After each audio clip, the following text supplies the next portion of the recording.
আসসালামু আলাইকুম ওয়া রাহমাতুল্লাহি ওয়া বারাকাতুহু। আলহামদুলিল্লাহ, নিয়ত করেছি ইনশাআল্লাহ নিয়মিত কোরআনুল কারীম অনুবাদ এবং ব্যাখ্যা আলোচনা করব ইনশাআল্লাহ।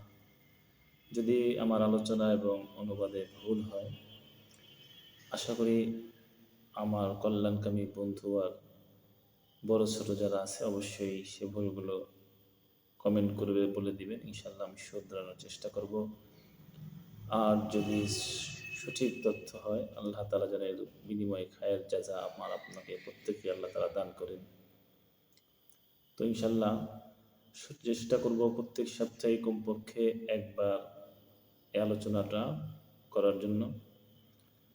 আপনারা সকলেই দোয়া করবেন এবং আমিও যেন সুস্থ অবস্থায় কিতাব আদি অন্যান্য তাফসীর গ্রন্থ মুতালা অধ্যয়ন করে ইনশাআল্লাহ সপ্তাহের শেষে বা এক সপ্তাহ পর পর সেগুলো আপনাদের সামনে আলোচনা করতে পারি। আল্লাহ তাআলা আমাকে যেন এরকম সুযোগ দান করেন। আমিন। আসসালামু আলাইকুম ওয়া রাহমাতুল্লাহ।